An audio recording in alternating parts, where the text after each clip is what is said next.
Hi there. So the question of the day is how to make chords sound good.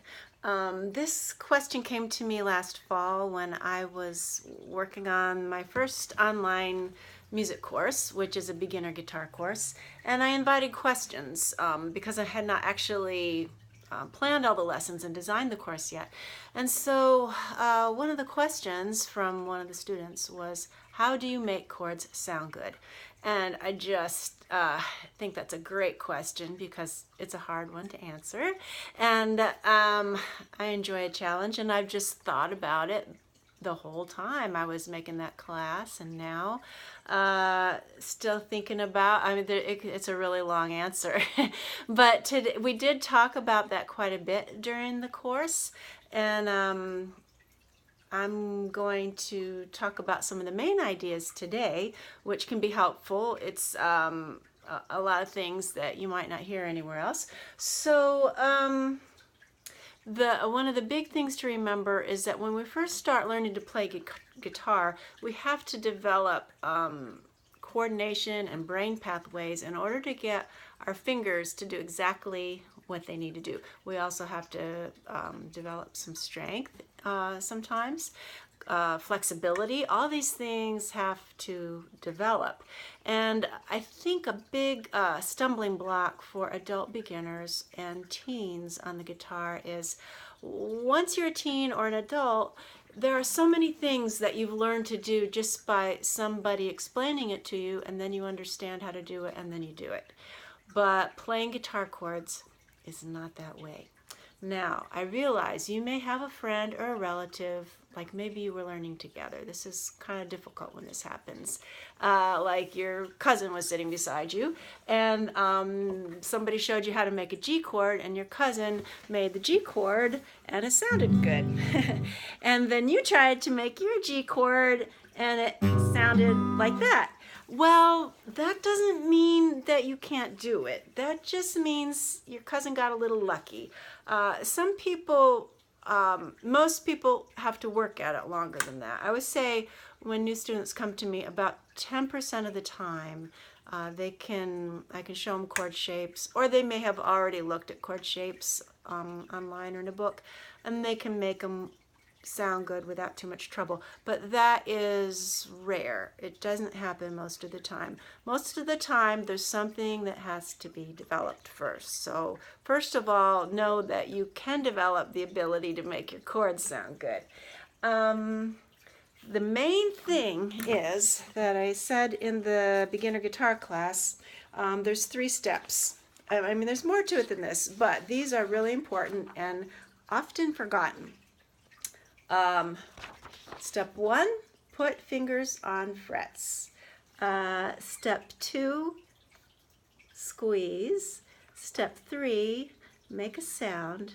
And step 4, repeat steps 1 through 3 about a kabillion times. And I used the word kabillion in another video, and somebody made a comment and said, how many is a kabillion?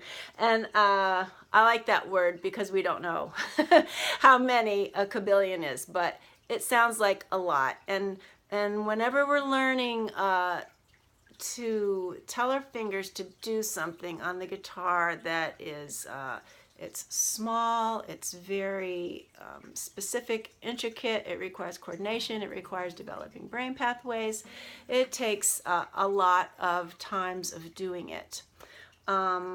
So you got to do it a kabillion times. Let's see.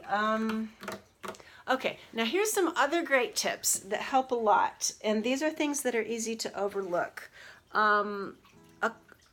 First of all, this shape of G is not a beginner chord. You should start with, you can always break it down to something easier. And one of the best ways to break it down is to play parts of chords. For example, if you've been working at this a while, you've learned this shape for a C chord.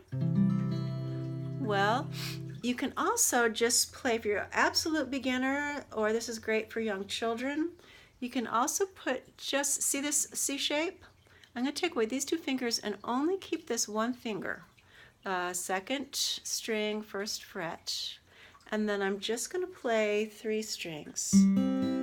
that is also a C chord. And then, and if we were learning G, for example, you can just play this one note and strum 4 strings. That is also a G chord. And so by playing little pieces of the chord, a lot of good things are happening. You're developing some coordination. The best thing about playing just a little piece of a chord is when you're with other musicians, don't feel like you have to make the whole chord, and if my chord doesn't sound good, I can't join in and play along. If you have people to play music with, that is the best thing you can do, even if it may be discouraging, because, you know, it shows you what you want to do and where you need to develop.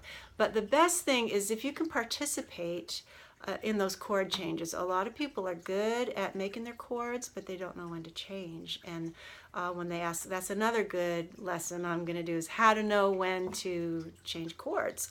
So the best way to learn that, and if you do what I'm about to tell you to do something, and if you do this, it will help you learn when to change chords, and it will help you get better at making your chords sound good. What you can do, say you're with friends playing music and the song has, say it's Stand By Me, and they're playing a G and a E minor. Well, you can just play this one part of, this is a G note, by the way. You can just play the bass note, the lowest note in the chord. You could kind of be the bass player, just even if you just hit it one time while they're on the G chord, you get to participate in knowing that this part of the song is where we play G chord, and watch them change chords. And you don't even need any fingers in the E chord. If you play the 6th string, then you can participate. Just participating, even if you're only playing that one note, helps you develop so much. So if we get our G, the next chord is C, and if the only thing you do is play this one note, the next chord is D, and you can play the 4th string open. You don't have to make your whole G chord. That is a way you can participate, which is developing your musicianship. It's so good for you to participate in hearing the chord changes, knowing when they change, even if you don't get there on time. It's developing your musicianship. Let's see.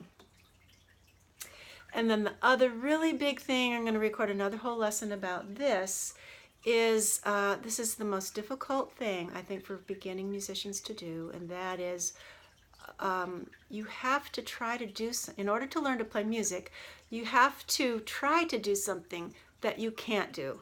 And you have to keep trying until you can. And there are a lot of things we can do to make it easier and to help you be more successful. But we have to, the thing I'm leading up to is when we try and it sounds a little buzzy or something, you might have your fingers in the right place, and you might get there on time, and some of the strings are buzzing. You can spend some time analyzing your fingers and your position and trying to get a clean sound, but you also have to let it be. Do what Paul McCartney said and let it be. Keep playing your chords. This is how I learned F chord when I was a beginner. I just kept playing it, and it sounded terrible for the longest time, and then it sounded better, and I never knew why it started sounding better. Now I understand that there are things that happen subconsciously when we're learning new movements. It doesn't have to just be music. It happens for children, like say when they're hitting pots and pans with a wooden spoon. At first they're going to miss, and they're way too young to understand what they have to do different. But there's a feedback loop, and the brain makes adjustments, and it's subconscious, and it develops, and they eventually get good at hitting the pot, and they, whatever, might be 18 months old or 2 years old. But actually the same thing can happen with you if you just make your chord shapes, play your music, and let it be.